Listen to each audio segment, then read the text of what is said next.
Hello everyone, and today we are going to be doing a deck tech for a Leaked Commander Kaldeheim precon. Her name is Lathril, Blade of the Elves. It is a 2N Golgari Legendary Elf Noble 2/3. It has a menace and says, whenever it deals combat damage to a player, create that many 1/1 Green Elf Warrior tokens. Then you can tap it to tap 5 or 10 untapped elves you control, and then each opponent loses 10, and then you gain 3 life. So we're just going to be doing some classic Golgari Elf Ball. So, as a disclaimer, this product has not been officially confirmed, so we do not really know it's like 100% accurate. So, translators are still struggling to determine just how many elves we have to tap for the drain effect, whether it's the 5 or 10. But for this video, we're just going to kind of assume it's going to be 10. As always, we are going to assume that we are in a pod of 4 players, including ourselves.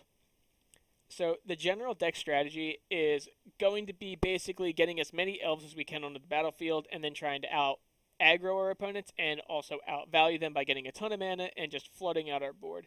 So Lathril will be our commander for Golgari Elf Ball, mainly because she has the ability to dump out a ton of elves and deal a ton of damage in the process. So we'll flood out our board, and then her bottom effect will kind of be like a little unique win condition that can kind of drain 30 life and make you gain 10.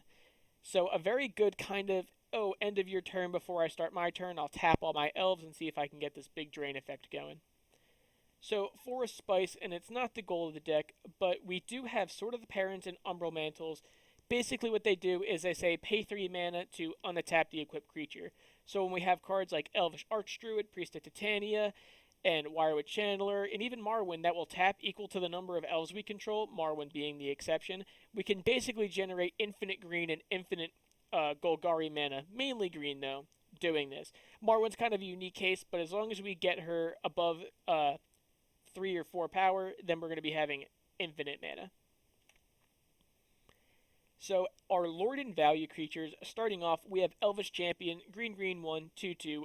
Other elf creatures you control get +1/+1 in Forest Walk, so helping making our boys a little bit stronger and kind of unblockable is going to be very beneficial for us, especially since our elves, they're kind of always going to be maybe on average with all our pump and lord effects like 3/3s or 4/4s, and even at the very worst case 2/2s. Then we have Imperious Perfect, green and 2 for a 2/2. Other elves you control get +1/+1, and then you can pay green, tap it, put a 1/1 elf onto play, but really it's going to be a 2/2 because it's going to get buffed immediately. Then we have Draga Warcaller for a green and a 1/1 with multi-kicker green and 1. And basically he's going to enter the battlefield with a 1/1 counter on it for each time he's been kicked, and then other elves will get a +1/+1 counter on it for each +1/+1 counter on him. So he has potential to just be a 1/1 for 1, or he has potential to be absolutely massive to make your board absolutely massive. So next we have Dwin Gilt-Leaf Dane. 2 green, 2 colorless, 3/4 with reach. Other elves you control are going to get +1/+1, and then when she attacks, you're going to gain 1 life for each other attacking elf. So 3/4 and a Lord with reach, which is going to block some flyers. A very good effect, but also is going to gain us a ton of life in the process of doing so, going to combat and all our other nonsense we have going on. Next, we have Nath the Gilt-Leaf. He is a Golgari 3/4/4. At the beginning of your upkeep, you may have target opponent discard a card at random, and then whenever an opponent discards a card, you're going to make a 1/1 Green Elf Warrior creature token. Now, the point of our deck isn't discarding, the point of our deck is making a lot of elves. Now, Nath is going to essentially give us a free 1/1 elf every turn, and he's also going to make our opponents discard some, so a little value there, but the main reason he's in this deck is for the elf production, but he also has some kind of wheel hate built in. He hates looting, he hates wheels. He's essentially just going to give us extra value while also kind of hurting our opponent's hand and making our board a little bit bigger. Next is Miscellaneous Huntmaster. Green, green, 2, 3/3. Whenever you cast an elf spell, you may put a 1/1 elf into play. So it's kind of going to double up our elf spells, and especially if we're trying to tap our commander to drain, cards like Alana are really going to help us get there. Next is Shaman of the Pack. Now, Shaman of the Pack is a 1 in Golgari 3/2, but when he enters, target opponent loses life equal to the number of elves you control. So just a 3-mana 3/2 is already a fine rate. Plus, when he does enter, he is going to hit for a lot. We do plan on having a lot of elves on the board. At the very worst case, we have nothing on the field, and he's still just going to be a 3/2. He's going to come in and deal 1 damage to an opponent at the very worst. But at the very best, he's going to come in and just kind of kill someone. Next, we have a new card from Commander Legends, Nadir, Agent of the Duskanill. For a 5 mana in black, 3/3. Whenever a token you control leaves the battlefield, put a 1/1 on him, and then when he leaves the battlefield, make a number of 1/1 green elf warrior tokens equal to his power. So very worst, he's a 6 mana 3/3, and then when he dies, you make 3 1/1s. Next, we have Essence Warden, a green and 1/1. Whenever another creature enters the battlefield, gain 1 life. Not just our battlefield, any battlefield. So we do have life gain. It's kind of a smaller theme of the deck. It's not really a big point, but it's kind of incidental. But having a lot of life gain is really going to help us stay in the long game, essentially, since of how susceptible our deck is to nukes and effects like that that are going to make us rebuild. Next, we have Well-Wisher, kind of like the Essence Warden, but this one's going to tap to make us gain 1 life for each elf on the battlefield. Again, not just our battlefield, the whole battlefield. Next, Eldrami, Lord of Leaves. 2/2 for 2.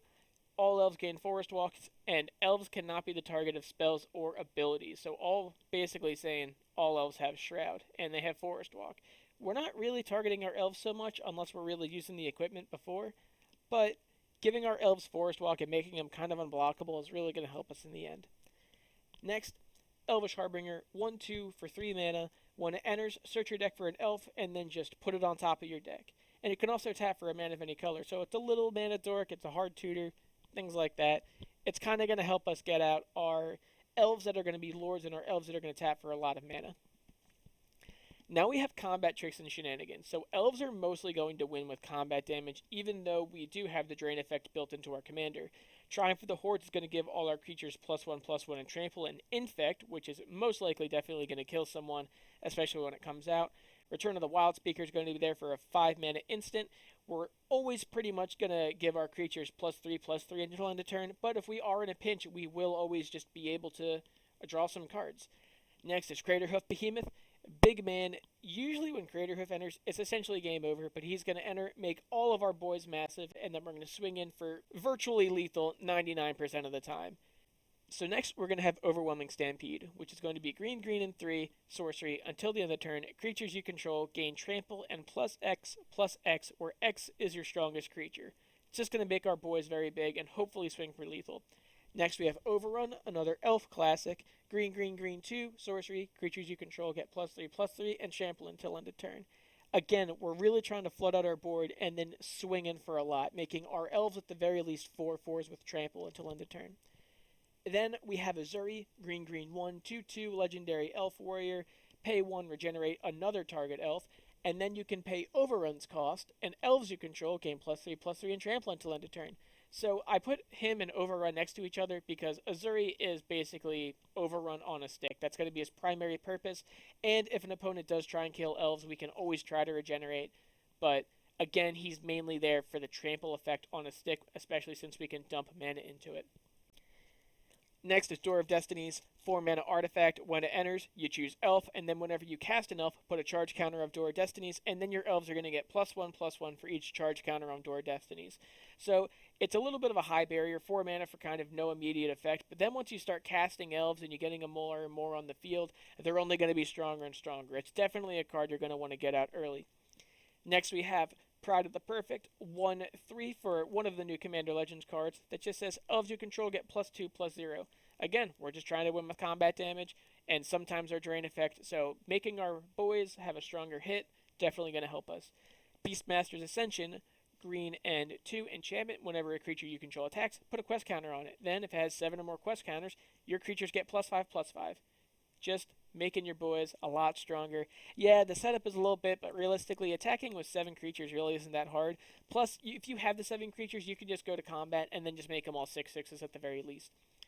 Another new card for Commander Legends, we're going to have Numa Draga Chieftain for a green and 2. At the beginning of combat on your turn, you may pay XX. When you do, distribute X 1/1 counters on any number of target elves. And it also has Partner, which isn't really relevant. Now, the point of this card, and also if you look at Timberwatch Elf, which is going to say target creature gets +X/+X until end of turn, where X is the number of elves on the field, and Immaculate Magic Straight is going to put a 1/1 counter on target creature for each elf you control. The point of these 3 cards are mainly to just load onto the commander. We're not trying to win with commander damage, but we are trying to win by making a lot of elves. So all of these creatures are just going to slap all of these counters, the +X right onto our commander. So when we do get him with the damage, we're going to make a lot more elves. So next is Elvish Dreadlord. Black, 3, zombie elf with death touch for a 3/3, and then when he dies, non-elf creatures get -3/-3 until the end of turn. And then he has Encore. So initially when he'll die, he'll have a little mini tribal nuke, kinda sorta. And then when you Encore him out later, and all of those die at the end step, then your opponent's creatures are going to get -9/-9 until end of turn. Unless they're playing elves, and our board will just be perfectly fine. Next, we have Crossing Grip, 3 mana, split second, so no one can respond to it. Destroy target artifact or enchantment. Very good removal, very fast removal. Best way I know to get rid of a Sensei's top.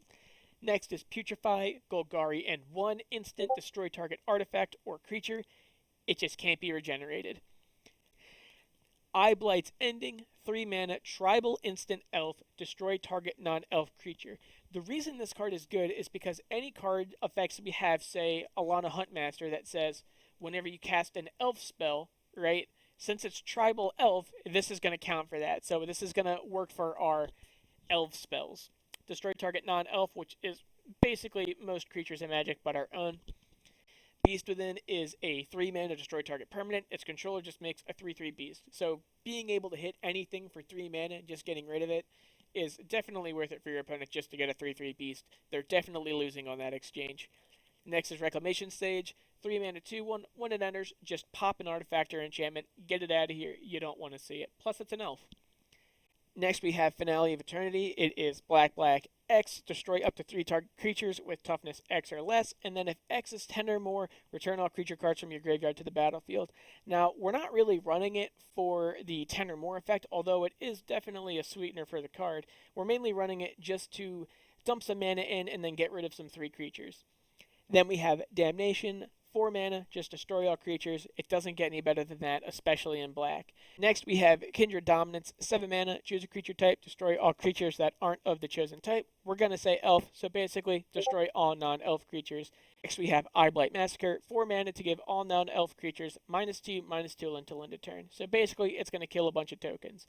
Next up is Null-Made Shepherd for 4 mana, 2/4. Tap 4 untapped creatures you control. Destroy target artifact or enchantment. Now, since we're making a lot of boys, and even a goal of our commander is to leave creatures up, having a similar effect that can get rid of problematic artifacts and enchantments is always going to be very beneficial to have for us. So that's why we're going to keep Null-Made Shepherd as an include. Card advantage and draw. So next we'll have Underrealm Lich. 5 mana, 4/3.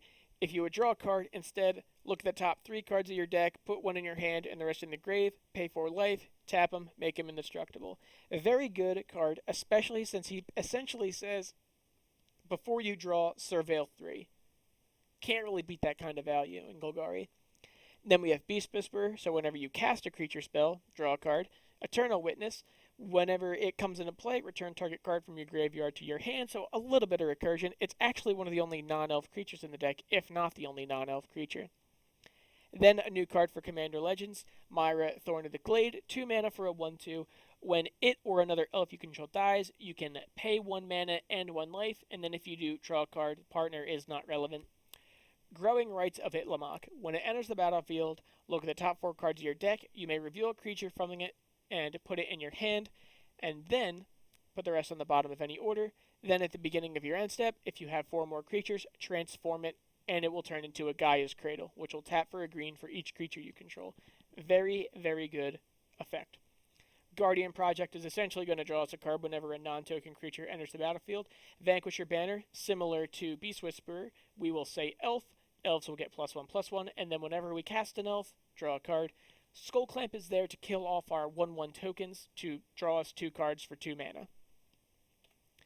Planeswalkers, we got 3 of them. First things first, Freyalise Llanowar's Fury for 5 mana, +2er. Put a 1/1 Elf Druid on the battlefield that will tap and add a green. You can just pop an artifact or enchantment for a -2, and then her -6 is draw a card for each green creature you control. So even without the ultimate, just being able to make mana dorks and getting rid of artifacts and enchantments is going to be very helpful for pretty much any commander deck. Next is Vraska Golgari Queen for Golgari in 2. You can +2 her. You may sacrifice another permanent. If you do, gain 1 life and draw a card. Essentially, kind of the same reason we run Skull Clamp is to kill off one of our 1/1 creatures to gain 1 life and draw a card if we need it. -3 to destroy a non-land permanent with CMC 3 or less. And then if you somehow get her to 9, you can Emblemer that says whatever creature you control deals combat damage to a player, they just straight up lose the game. And that is kind of an unbeatable ult if it does happen. Next, we have Vivien, Champion of the Wilds. For 3 mana, you may cast creature spells as though they had flash. Then you can +her until your next turn, up to 1 target creature gains Vigilance and Reach, which is very good for our commander because we target our commander, so we can swing in and make a ton of elves, and then, since she'll have Vigilance, we will still be able to tap her on someone's end step to have the drain effect go off. Then we have her -2 that says, look at the top 3 cards of your deck, exile 1 face down, put the rest on the bottom of your library in any order, and then for as long as it remains exiled, you can look at it and cast it so long as it is a creature. Rocks and Ramp. Arcane Signet's going to be a 2-mana rock that'll tap for black or green. Great Henge is never going to cost 9 mana, but it does say when it comes in the field, you can tap it to get 2 green and gain 2 life, and then whenever a non-token creature enters, draw a card and put a 1/1 counter on it. Elvish Mystic's just going to be a classic 1-mana mana dork that's going to tap for green to help us get our things on the field faster.